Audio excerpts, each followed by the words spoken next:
Hello friends, welcome to snow சமையல். இன்னைக்கு ரொம்பவே டேஸ்டியான வாயில் வச்சதுமே கரையக்கூடிய எக் கேரமல் புட்டிங் எப்படி செய்கிறதுன்னு தான் பார்க்க போகிறோம்.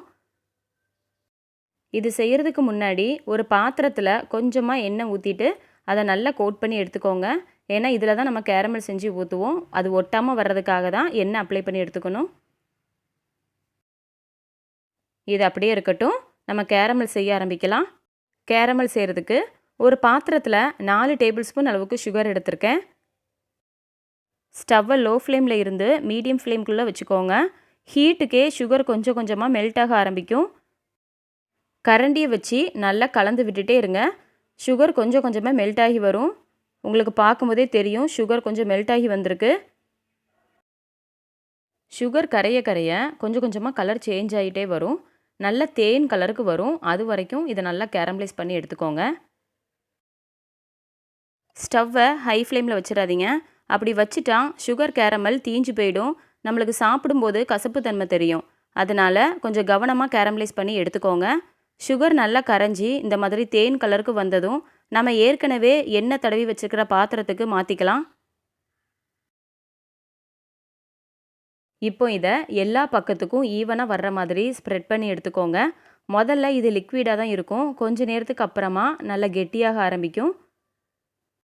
இது நல்லா செட் ஆகி வரட்டும். அது வரைக்கும் அப்படியே இருக்கட்டும். இப்போ பால் காய்ச்ச ஆரம்பிச்சிடலாம். நான் 1/2 லிட்டர் அளவுக்கு தண்ணி சேர்க்காத கெட்டியான பால் எடுத்திருக்கேன். பால் நல்லா கொதித்து பொங்கி வந்ததும் ஸ்டவ்வை ஆஃப் பண்ணிவிட்டு கொஞ்சமாக தண்ணி தெளித்து இறக்கிக்கோங்க. பால் சூடாக இருக்கும்போதே இதில் தேவையான அளவுக்கு இனிப்பு சேர்த்துக்கோங்க. நான் 1/3 கப் ஆஃப் சுகர் சேர்த்துருக்கேன். உங்களுக்கு இனிப்பு கொஞ்சம் அதிகமாக வேணும் அப்படின்னா 1/2 கப் அளவுக்கு சுகர் சேர்த்துக்கலாம். சுகர் பாலில் கரையிற வரைக்கும் இதை நல்லா கலந்து விட்டுட்டே இருங்க. பால் நல்லா ஆறி ரூம் டெம்பரேச்சர் வர்ற வரைக்கும் அப்படியே இருக்கட்டும். ஒரு பவுலில் 2 முட்டையை உடச்சி எடுத்துக்கோங்க. முட்டையை ஃப்ரிட்ஜில் வச்சுருந்தீங்கன்னா முதல்ல எடுத்து வெளியில் வச்சுருங்க. ரூம் டெம்பரேச்சர் வந்ததுக்கப்புறமா நம்ம எடுத்துக்கலாம். முட்டையோட ஸ்மெல் தெரியாமல் இருக்கிறதுக்காக இது கூட 1/4 டீஸ்பூன் அளவுக்கு வெண்ணிலா எசன்ஸ் சேர்த்துக்கோங்க. நான் சேர்க்கலை. முட்டையை நல்லா பீட் பண்ணி எடுத்துக்கோங்க. முட்டையை நல்லா பீட் பண்ணதுக்கப்புறமா நம்ம ஏற்கனவே காய்ச்சி ஆற வச்சுருக்க பாலையும் இதில் சேர்த்துட்டு நல்லா கலந்து விட்டுருங்க. பால் நல்லா கெட்டியாக இருக்கணும். தண்ணி எதுவும் சேர்த்துடக்கூடாது. பால் சேர்த்துட்டு இதை நல்லா கலந்து விட்டுறலாம். இது ரெடி ஆகிட்டு இருக்கிற டைமில் இட்லி பாத்திரத்தில் தண்ணி ஊற்றி ஸ்டவ்வில் வச்சுருங்க. தண்ணி நல்லா கொதித்து வரட்டும். சுகர் கேரமல் நல்லா செட் ஆகி வந்திருக்கு. நான் கையை வச்சு காமிக்கிறேன் பாருங்கள். கொஞ்சம் கூட ஒட்டவே இல்லை. நல்லா செட் ஆகி வந்திருக்கு. இதுக்கு மேலே ஒரு அரிப்பு வச்சுட்டு நம்ம ஏற்கனவே கலந்து வச்சுருக்கோம் இல்லையா முட்டை பால், இதை ஃபில்ட்ரு பண்ணி சேர்த்துக்கலாம். ஃபில்டர் பண்ணதுக்கப்புறமா இதை ஒரு பிளேட்டால் மூடி வச்சுக்கோங்க. அப்படி இல்லைன்னா உங்கள்கிட்ட சில்வர் ஃபாயில் இருந்ததுன்னா அதை வச்சு கூட கவர் பண்ணிக்கலாம். இட்லி பாத்திரத்தில் தண்ணி நல்லா கொதிச்சிருச்சு. நான் முதல்ல ஒரு ஸ்டாண்ட் வச்சுட்டு அதுக்கு மேலே இடியாப்ப தட்டு வச்சுருக்கேன். இப்போ இதில் நம்ம ரெடி பண்ணி வச்சுருக்கிறத சேர்த்துட்டு ஒரு பிளேட்டு வச்சு மூடிக்கலாம். இப்போ இட்லி பாத்திரத்தை மூடிடலாம். இது 30லிருந்து 40 நிமிஷம் வரைக்கும் மீடியம் ஃப்ளேமில் இருக்கட்டும்.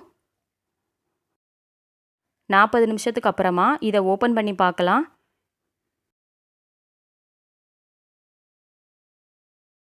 நல்லா வெந்து வந்திருக்கு. உங்களுக்கு பார்க்கும்போதே தெரியும். ஒரு குச்சியை வச்சு குத்தி பார்த்தோம்னா குச்சியில் ஒட்டாமல் வரணும். அப்படி இருந்ததுன்னா இது நல்லா வெந்து வந்திருக்குன்னு அர்த்தம். இப்போ அதை வெளியில் எடுத்துட்டு நல்லா ஆற விட்டுருங்க. நல்லா ஆறுனதுக்கப்புறமா இதை ஒரு 1 மணி நேரத்துக்கு ஃப்ரிட்ஜில் வச்சு எடுத்துக்கோங்க. ஃப்ரிட்ஜில் வச்சு எடுத்ததுக்கப்புறமா இதோட ஓரங்களெல்லாம் கத்தியை வச்சு எடுத்து விட்டுட்டு ஒரு பிளேட்டுக்கு மாற்றிக்கோங்க. ஒரு பிளேட்டு மேலே வச்சு கவனமாக திருப்பிட்டு லைட்டாக தட்டி கொடுத்தீங்கன்னா அழகாக வந்துடும்.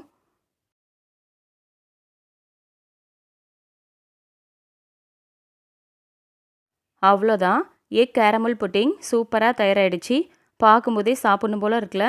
டேஸ்ட்டுமே ரொம்ப நல்லாயிருக்கும். வாயில் வச்சதுமே கரைஞ்சி போயிடும். இதே மாதிரி நீங்களும் செஞ்சு பார்த்துட்டு எப்படி இருக்குன்னு கமெண்ட் பண்ணுங்கள். இந்த வீடியோ உங்களுக்கு பிடிச்சிருந்தா ஸ்னோ சமையலை சப்ஸ்கிரைப் பண்ணுங்கள். அன்பாக சமைப்போம், ஆனந்தமாக சாப்பிடுவோம், ஆரோக்கியமாக வாழ்வோம். தேங்க்யூ.